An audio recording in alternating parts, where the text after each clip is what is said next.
안녕하십니까?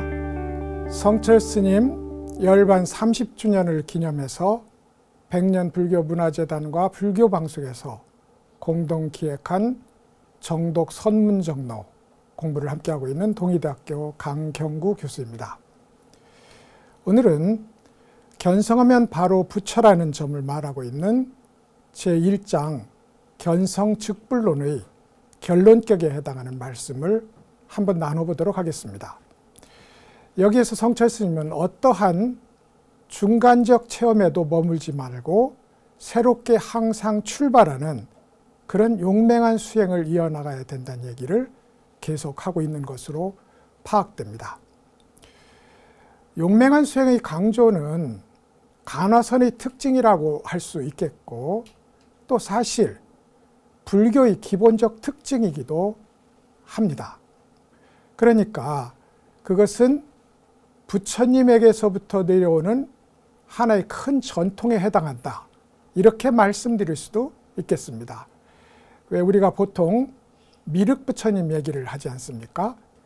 근데 원래 미륵부처님은 석가모니 부처님보다 42겁에 앞서서 발심을 하고 수행에 들어갔던 그런 수행자였습니다.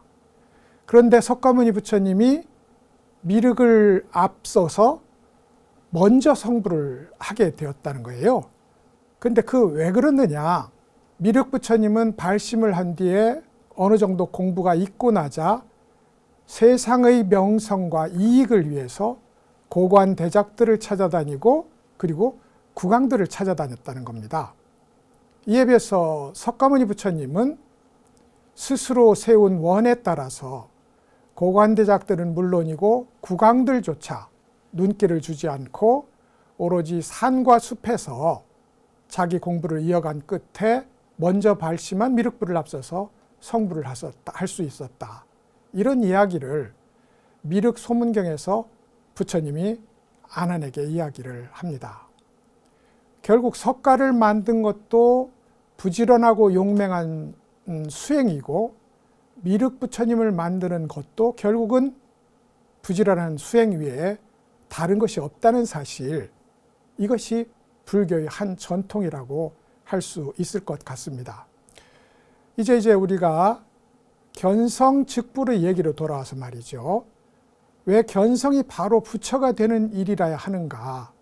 그것이 왜 그렇게 성철 스님에게 중요한 일인가 하는 얘기를 한번 살펴보도록 하겠습니다. 우선 성철 스님에게는 불교, 나아가서 선불교의 정체성을 확립하는 문제가 아주 기묘한 숙제로 제기되었던 것 같습니다. 그러니까 불교는 어떤 종교냐? 깨달음을 추구하는 종교다. 그럼 선종은 뭐 하는 종파냐? 견성을 추구하는 종파다. 그렇다면 선종의 견성과 불교의 깨달음은 같은 것인가 다른 것인가 하는 이 문제로 제기될 수밖에 없는 겁니다. 그런데 이제 성철 스님은 바로 선종의 견성이 불교에서 말하는 깨달음이라야 결국 한국의 불교를 대표하는 선종의 자기 정체성을 굳건하게 확립할 수 있다는 그런 생각을 하셨다고 생각합니다. 두 번째로는 전에 말씀드린 기억이 납니다만, 중생이 견성을 해서 부처로 변하는 것이 아니라 중생이 있는 그 자리에서 견성을 하면 그대로 부처다 하는 점을 강조하기 위해서 견성하면 그대로 부처라는 점을 강조를 하지 않을 수 없었다, 이렇게 생각하게 됩니다. 어찌되었든 간에 견성에 대한 의미 규정에 뚜렷한 두 개의 분기가 나타납니다. 그것이 바로 견성이 출발점인가 아니면 마지막 도달점인가 하는 점에 있을 겁니다. 그런데 아무리 생각해봐도 참선의 목적은 견성에 있다, 이건 대전제지 않습니까? 그러니까 참선의 목적이 견성에 있는데 만약에 초입이나 어떤 중간 지점에 당신은 견성했습니다 하면 이것이 더 진지하고 치열한 수행으로 이어질까? 아니면 한 템포 늦는 여유 있는 방식으로 뒤로 물러나게 될까? 대체적으로 아마 후자의 쪽이 더 가까울 것 같습니다. 물론 도노 점수의 본진이라고 할 수 있는 송광사의 대선지식이었던 효봉 스님은 나중에 열반에 임해서 병중에 있을 때도 몸에 힘이 없어서 참선을 못하게 되자 천정에 줄을 매달아 놓고 참선을 계속 이어갔다는 그런 모범적인 이야기도 전합니다만, 대체적으로 당신은 견성했다 하는 말을 듣게 되면 별 수 없이 수행에 느슨해지는 일이 일어날 수밖에 없지 않겠느냐 하는 것이 성철 스님의 기본적인 진단이었고 사실 그랬던 것 같습니다. 그런 의미에서 성철 스님은 견성하면 부처다 하는 명제가 성립하려면 결국은 부처님이 소위 바가바라는 고행주의자를 떠나서 알라라 깔라마라는 이 선정주의자를 떠나서, 그리고 우타카 라마푸타라는 비비상처정의 그야말로 깊은 선정조차 스스로 성취한 끝에 내려놓고 고행님에서의 모든 사람들이 존경을 받는 눈길도 뿌리치고 모든 단계마다 최고의 성취를 이뤘지만 새롭게 출발한 부처님의 길, 이것을 참선 수행자도, 오늘날의 참선 수행자도 그렇게 따라해야 된다 하는 것이 성철 스님의 견성하면 곧 부처다, 부처라야 된다 하는 이 제1장의 핵심 주제가 성립한 이유라고 생각을 합니다. 그렇다면 견성이 이렇게 궁극의 깨달음이라는 이 법문은 수행을 하는 당사자인 우리에게 어떤 의미를 가질까? 저는 나는 잘난 사람이라는 생각에서 나는 못난 사람이라는 생각으로 의식전환이 먼저 일어나는 일이 필요하다고 생각을 합니다. 우리는 보통 수행을 통해서 잘난 사람이 되고자 합니다. 근데 이 생각이 교정되어야 된다고요? 사회적 공부라는 것은 쌓아나가는 공부지만 불교의 공부라는 것은 덜어나가는 공부라고요? 그러면 덜어나가서 그야말로 최후의 마지막 지점, 불법이라는 것, 부처님이라는 것까지 내려놓는 그 마지막까지 덜어냄을 걷는 길에는 내가 못났다라는 이 생각이 가장 중요한 동인이 될 거라고 생각합니다. 또 그것은 생각의 차원이 아닙니다. 실제로도 사실이기도 합니다. 왜냐하면 우리가 스스로에게 부처님을 안고 있으면서도 그것을 전면적으로 드러내지 못한다고요? 그런 의미에서 못난 사람일 수밖에 없다.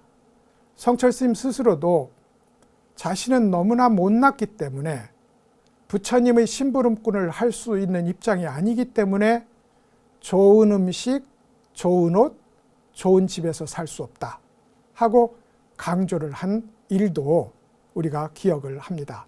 어쩌면 성철 스님은 그런 점에서 선수행을 하는데 못난 사람으로 사는 모범을 먼저 실제로 보여줬던 것이 아닐까, 이렇게 생각을 합니다. 그러므로 이제 우리가 견성이 부처라면 어떠한 경계 체험이라고 해도 남김없이 그것을 내려놓고 새롭게 출발하는 일, 이것이야말로 이 법문 앞에서 우리가 취해야 될 태도가 아닐까 싶은 겁니다. 여기에 더해서 수행에 대한 이해를 가지고 수행이라고 착각해서도 안 될 것 같고, 불법에 대한 이해를 가지고 깨달음이라고 착각을 해서도 안 될 것 같습니다. 부처님 당시에 걸어다니는 경전이라고까지 이야기되던 안한존자가 결국은 마등가 여인의 유혹에 빠진 일이 있습니다.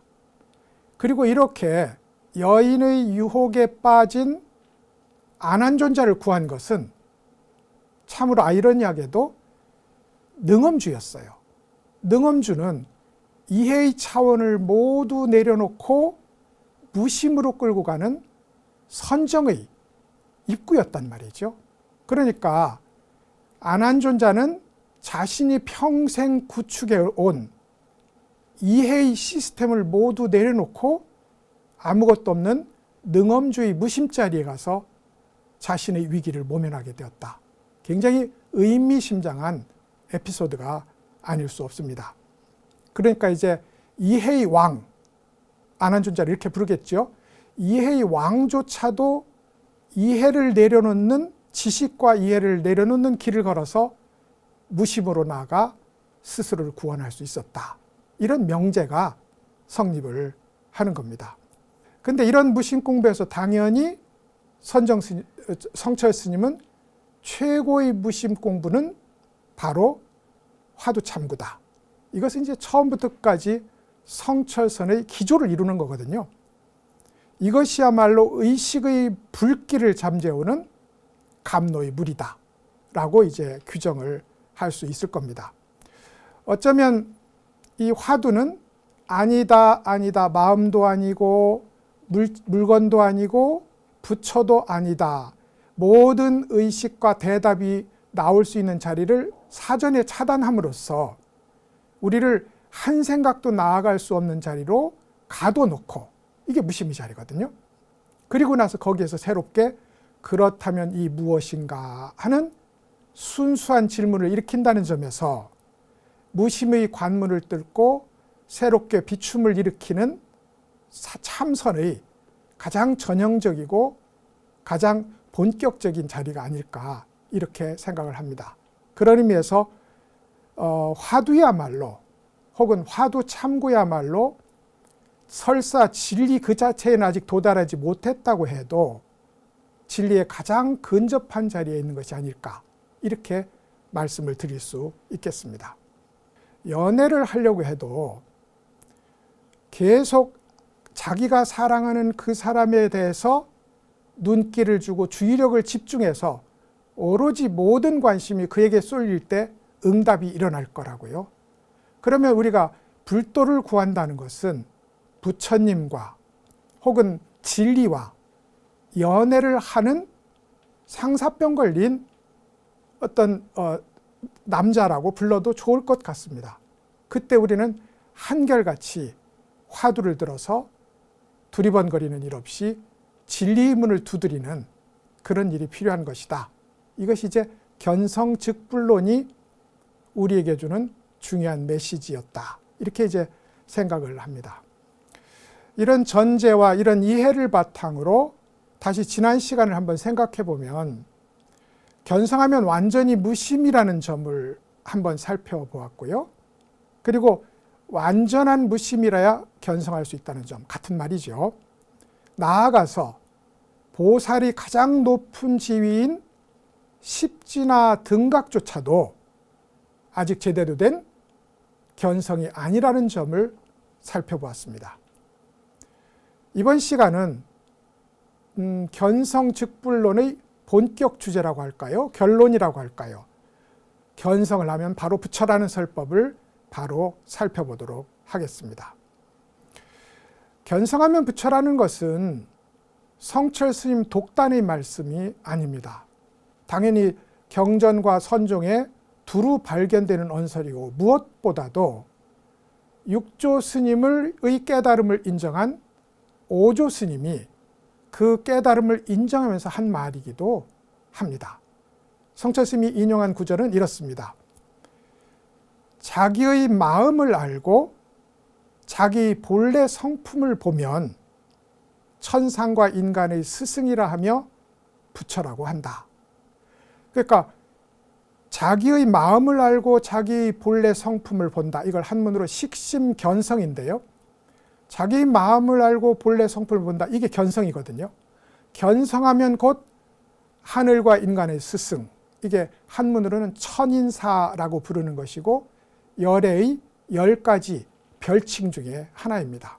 그러니까 견성하면 바로 부처다. 천인사라고 부르고 부처라고 부른다. 라는 이야기를 홍인 스님이 행자 6조 스님에게 말씀을 하고 인정을 했던 겁니다. 어쩌면 이것은 기존의 부처에 대한 신격화, 어차피 교조니까 신격화는 항상 일어나게 돼 있거든요. 그런데 5조 홍인 스님은 그러한 부처에 대한 신격화를 내려놓고 일종의 부처 대중화 선언이라고 할까? 그러한 선언을 했다고 생각합니다. 나아가서 이것은 선종의 최고 기치를 내거는 말이기도 했어요. 도대체 보살의 최고 지위인 십지나 등각조차도 부처에서 견성해서 거리가 멀다는데 선종은 어떻게 해서 한 번 견성함에 바로 부처의 자리로 도달할 수 있을까? 이것이야말로 그렇다면 선종은 얼마나 굉장한 공부를 하는 것일까 하는 이런 주의력을 끄는데 이만한 말은 없었다고 생각을 합니다. 그래서 이제 성철 스님의 견성하면 곧 부처다 하는 말이 5조 스님이 6조 스님을 인정하면서 나온 말이고, 거기에서 이제 성철 스님이 이 문장을 끌어다가 자신의 논지를 증명하는 자료로 쓰고 있다고 보여집니다. 이렇게 이제 6조 스님의 말씀을 하다 보니 신수 스님의 말씀을 안 할 수가 없어요. 이건 이제 우리 불교에 관심이 조금이라도 있다면 다 아는 이야기인데 그래도 한번 살펴보도록 하죠. 신수 스님이 5조 스님의 회상에서 깨달음의 노래를 걸었을 때 6조 스님이 그 옆에 자신의 경계를 드러내는 말을 함으로써 신수 스님의 노래가 빛을 잃었다. 이것이 6조 단경이 전하는 당시의 풍경입니다. 신수 스님의 노래는 그랬다고요. 앞구절은 생략하고 부지런히 수시로 털고 닦아서 거울에 먼지가 일어나지 않도록 하네. 이것이 신수 스님의 노래라면 6조 스님의 노래는 본래 한 물건도 없는데 도대체 어디에서 먼지가 일어날 수 있겠느냐라는 말로 이제 먼지조차 거울조차 성립할 수 없는 한 물건도 없는 자리를 제시했어요. 저는 생각합니다. 이것은 과연 수준의 문제일까? 태도의 문제일까? 그래서 생각해 보니 당연히 수준의 문제지요. 왜냐하면 6조 스님의 노래에 5조 스님이 인정을 하고 가사를 전달했지만 신수 스님의 노래는 그렇지 않았기 때문에 결국 6조 스님의 수준이 신수 스님보다 높다 하는 이야기는 이미 밝혀져 있다고 생각을 합니다. 근데 저는 여기서 나아가서 이것은 곧 태도의 문제라고도 생각합니다. 신수 스님은 수시로 부지런히 털고 닦아서, 그 말은 계속 먼지가 붙고 있다는 뜻이 될 것 같고, 그래서 먼지와 티끌이 일어나지 않도록 하리라 하는 것은 앞으로 자기에게 아직 이루어지지 않는 자리, 없는 자리를 있는 자리로 바꾸어서 성취하리라, 미래를 향해 성취를 이루리라 하는 기약하는 태도가 여기에 발견됩니다. 이에 비해서 6조 스님은 본래 한 물건도 없는데 어디서 먼지가 일어나겠느냐 하는 말로 지금 이 자리에 대한 확인을 기본적인 태도로 하고 있다고 생각합니다. 이렇게 제가 생각을 한 이유는 성철 스님이 그토록 수행의 중요성, 열심히 공부하는 것을 주장하면서 어떻게 신수 스님 식의 미래를 기약하는 그런 수행론에 빠지지 않을 수 있었을까? 그것도 장애거든요. 미래를 벌써 기약하는 일이 일어나면 이미 이곳에 있는 부처를 등지는 일이기 때문에 이 일 자체가 장애인 겁니다. 근데 성철 스님은 매번 열심히 공부해야 된다는 걸 거듭 강조하면서도 신수 스님의 이처럼 미래를 기약하는 장애에 빠지지 않았던 이유는 뭘까 생각해 보면 화두참구에 있습니다. 화두참구의 현장은 육조 스님이 본래 한 물건도 없는데 어디에서 먼지가 일어나는 거, 이게 두 개잖아요. 본래 한 물건도 없다. 이것은 성철 스님이 제안한 마음도 아니고 물건도 아니고 부처도 아니다. 본래 한 물건도 없다. 모든 것을 답으로 제시해도 아니다, 아니다, 아니다로 모두 내려놓도록 하고 지향점을 없애는 거죠. 그리고 그럼에도 불구하고 거기서 무력하게 머무는 것이 아니라 도대체 어디에서 먼지가 일어나는 거라고 질문을 일으켰을 때 성철 스님은 이 무엇인고? 라는 질문으로 이걸 대체를 한 겁니다. 그런 의미에서 새로운 총명한 알아차림이 일어나는 자리를 제시했다는 거죠. 이걸로 인해서 육조 스님이 보여주었던 깨달음의 현장을 화두참구는 그 자리에 재현한다. 그러니까 말하자면 성철 스님이 주장했던 화두참구, 공안참구를 내용으로 하는 도노돈수를 내용으로 하는 성철선은 육조 스님이 보여주었던 그 깨달음의 경계, 부처님이 보여주었던 그 깨달음의 경계를 내용적으로나 구조적으로 재현을 한다. 이렇게 말씀을 드릴 수 있을 것 같습니다. 이제 그렇다면 이제 육조 스님의 깨달음은 말이죠. 그런 의미에서 이제 도노돈수의 한 전형이라고 할 수 있을 것 같습니다. 아무리 보아도 한 번 깨달아서 그 깨달음 자리에서 물러난 적이 없다. 성철 스님 선의 견성즉불론의 가장 강력한 근거가 되는 셈이잖아요. 그럼에도 이제 깨달음 이후에 닦음이 필요하다는 것을 주장하는 많은 그룹에서는, 일부 그룹에서는 무슨 얘기냐, 육조 스님도 깨달은 뒤에 16년간 남방의 산속에 숨어 살면서 부족한 부분을 보완하는 시간이 있었다. 그것을 보임이라고 불러야 되겠다라는 의견을 피력을 하게 됩니다. 그래서 사실 육조 스님이 오조 스님에게 가사를 전수받고 난 뒤에 남방으로 내려가서 16년간을 은거를 했던 것은 사실입니다. 물론 그 횟수에는 그것이 16년인지 15년인지 아니면 그보다 더 짧은지에 대해서는 연구자에 따라서 약간씩 의견이 다릅니다. 그럼에도 불구하고 일정 기간, 상당히 오랜 기간을 남방의 산속에서 숨어 지내요. 사냥꾼 무리 속에서였거든요. 근데 이 사냥꾼 무리 속에 숨어 살면서 세 가지 일을 했다고 저는 생각을 합니다. 첫 번째는 그물에 잡힌 동물들을 풀어줬어요. 두 번째로는 사냥꾼들과 식사를 하면서, 사냥꾼들은 이제 고기를 먹잖아요. 먹을 게 그것밖에 없으니까 사냥꾼들의 육식하는 식사 자리에 끼어서 그 고기를 굽고 고기를 익히는 옆에 채소를 익혀서 먹었다고요. 그러면 생각해 보시죠. 그 채소에 묻은 고기 국물은 고기가 아니었을까? 이렇게 생각해 볼 수 있는 겁니다. 사람들이 그것을 비웃자 육조 스님은 고기 옆의 요리라는 뜻에서 육변체를 나는 먹고 있노라, 이렇게 표현했다는 겁니다. 그러면서 수시로 인연이 있을 때마다 사냥꾼들에게 여러 가지 방편을 들어서 설법을 합니다. 저는 이 세 가지가 부처의 살림이었다고 생각해요.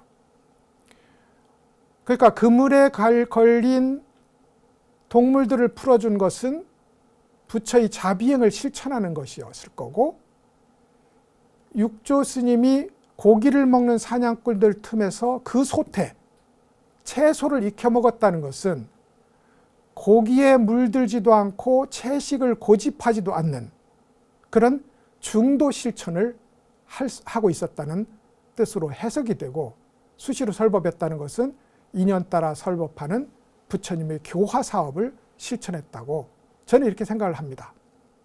그러니까 말하자면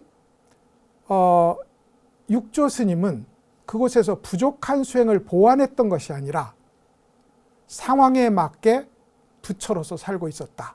이렇게 해석하는 것이 타당한 것이고, 성철 스님 역시 이것을 가리켜서 일상생활에서 부처의 살림을 살았다 하는 말로 표현을 했습니다.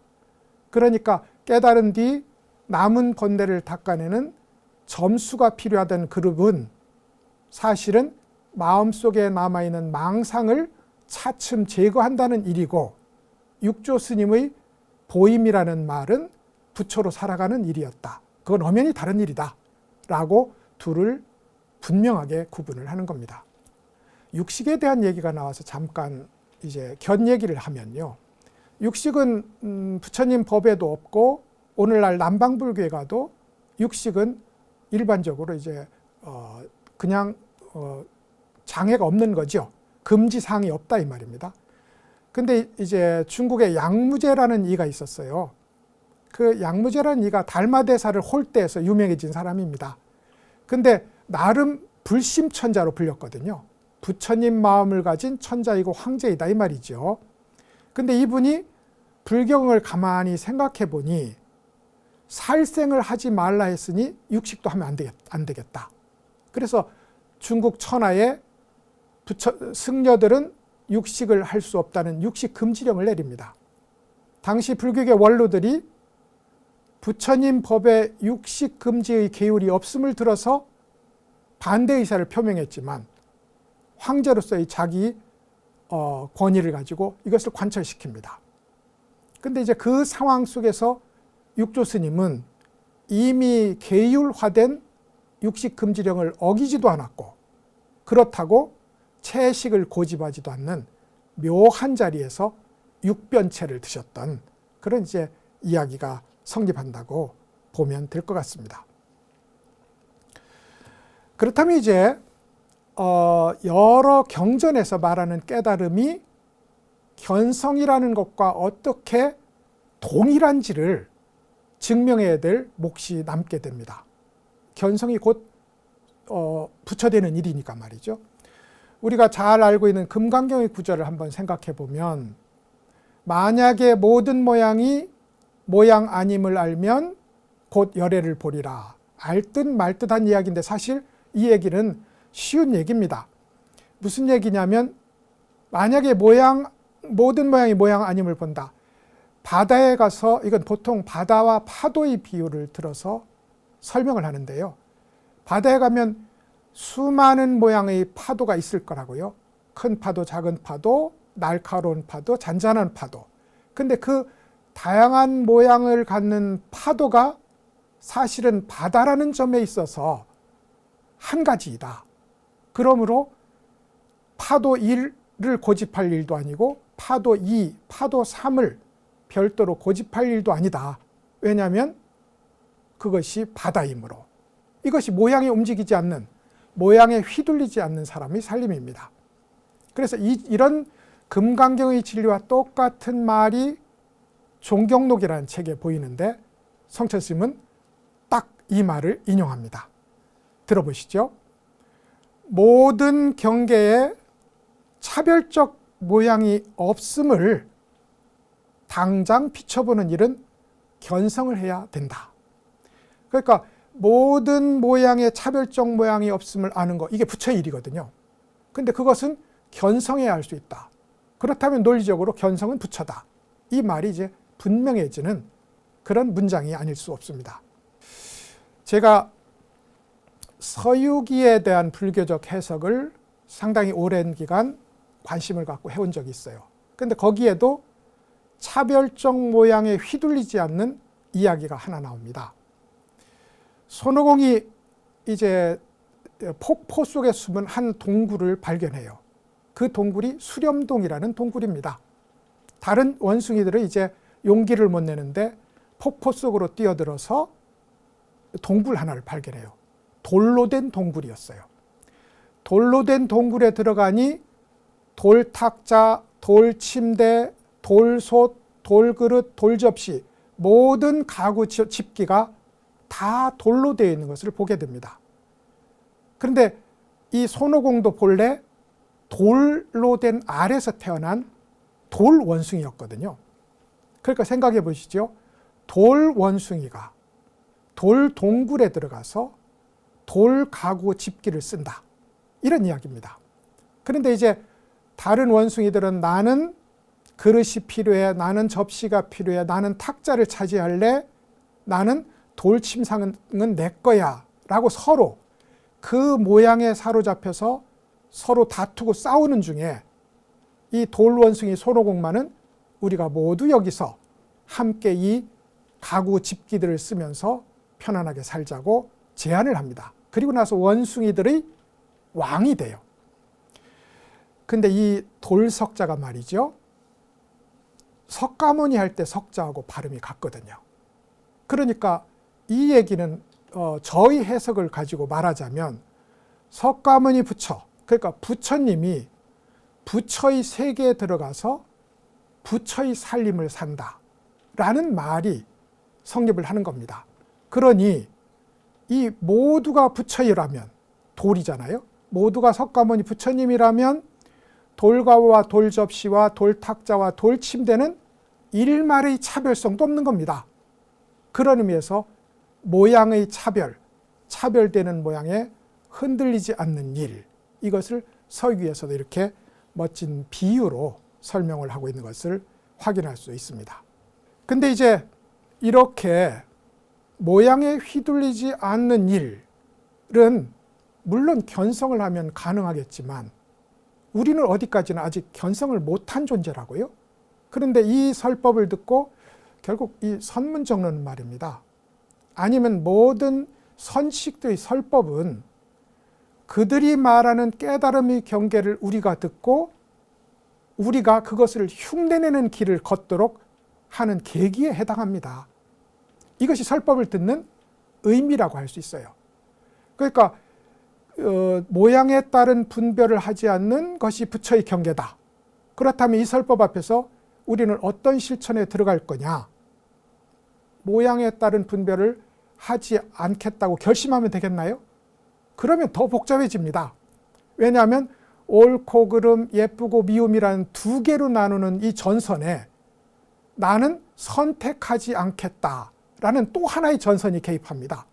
그러면 말하자면 두 개의 칼날이었다가 세 개의 삼지창이 되는 선택이 더 많아지는, 더 복잡해지는 일이 있게 된다고요. 그래서 불교는 그 길을 걷지 않습니다. 잡념을 일으키지 않겠다는 길을 걷지 않고 분별하지 않겠다 하는 결심을 하는 방식으로 수행을 하지 않습니다. 그걸 어떻게 하느냐? 기술을 쓰는 거죠. 이 기술이 바로 수행 방편입니다. 성철스님의 경우 분별을 하지 못하도록 생각을 꼭 가둬두는 기술로 3000배를 하도록 했고, 아비라 기도를 하게 했고, 능엄주를 하게 했고, 그리고 무엇보다도 이 무엇고라고 화두참구를 하는 화두참구의 법을 권유를 합니다. 이것이 바로 수행방편이고, 이 수행방편의 공능으로 저절로 분별을 내려놓고 무심의 자리로 들어가게 된다. 이것이 이제 불교 공부의 진실한 요체이고 성철선에서 제시한 기본적 방법이기도 합니다. 이처럼 수행은 깨달음을 흉내냅니다. 불자는 부처님을 흉내내요.